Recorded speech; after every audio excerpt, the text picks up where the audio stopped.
করেছি বাট ওটা ভালো হয়নি। কি কি কি করেছেন? এই সাধারণ জিনিস। মানে কি পায়েস?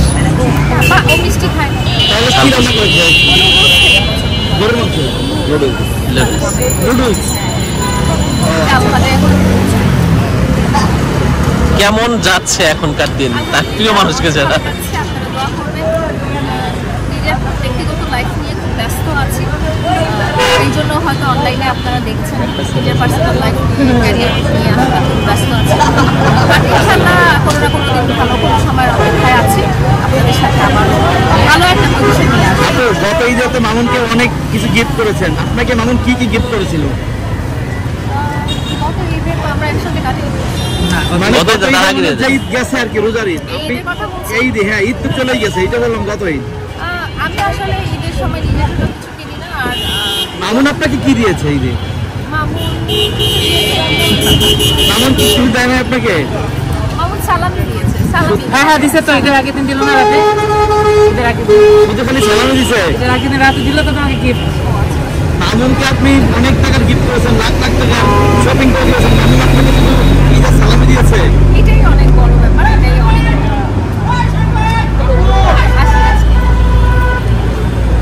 আপু সামনে ঈদে কি কি দিবেন মামুনকে? জানি না, সামনে ঈদে বেঁচে থাকি। আচ্ছা, আমার জন্মদিনে রয়্যাল এনফিল্ড গিফট করবেন শুনেছিলাম, যেটা কি? জন্মদিনে আসুন, তখন দেখা যাবে। জন্মদিনে কি কি গিফট করবেন, এমনি পরিকল্পনা কি আছে? আপু জন্মদিনে কোনো কিছু মাথায় রাখেন না যে এই জিনিসটা গিফট করবো? এখনো 4 মাস পর। এখন তো সে আবার বিশেষ করে আমি চিন্তা করি, এই ধরনের চিন্তা ভাবনা আসলে স্পেশাল মানুষের জন্যই হয়। বিশেষ মানুষ ছাড়াও আপনি মামুনকে ঈদে লাখ লাখ টাকার শপিং করে দিলেন, আর তার জন্মদিনে, প্রিয় মানুষটার জন্মদিনে আপনি কি দেবেন? ওই যে বললাম, এখন ভাবছি না জন্মদিনের কাছে। কারণ আপনাকে ধরে নেবো যে রয়্যাল এনফিল্ড কিনে দিচ্ছেন মামুনকে। আমার তো বাইক অনেক পছন্দ।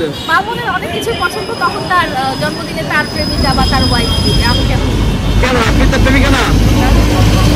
আচ্ছা, প্রিন্স মামুনের যদি সামনে বিয়ে হয়, আপনি তার বিয়েতে যাবেন কিনা, অংশগ্রহণ করবেন? যদি দাওয়াত না দেয় কেমন করে যাবো? মামুনের বিয়েতে আপনি যাবেন? দাওয়াত যদি দেয় তাহলে মামুনের বিয়েতে আপনি কি গিফট করতে চান তাকে? কিছু গিফট করবো, নর্মাল দিয়ে খেয়েছো কান্না করবেন না? না, আর কান্না করবো না, অনেক কান্না হয়ে গেছে। মানুষের জীবন কারোর জন্য থেমে থাকে না, মানুষের জীবনটা চলে তার নিজস্ব গতিতে। কারোর জন্যই আসলে যদি কষ্ট হয়, খারাপ লাগে, তো সেটা এক সময় আস্তে আস্তে সময়ের সাথে সাথে সব ঠিক হয়ে যায়। এটা আসলে সবারই লাইফে থাকে। আপনার হাতে আমরা দেখছিলাম নতুন করে একটা কাটার দাগ, আমার সেটা হাতে কোনো কাটার দাগ ছিল মনে হয়, একটা দাগ দেখছিলাম। সেগুলো মামুনের সাথে মারামারি করার টাইমে আমি আঘাত পেয়েছিল। কষ্টে?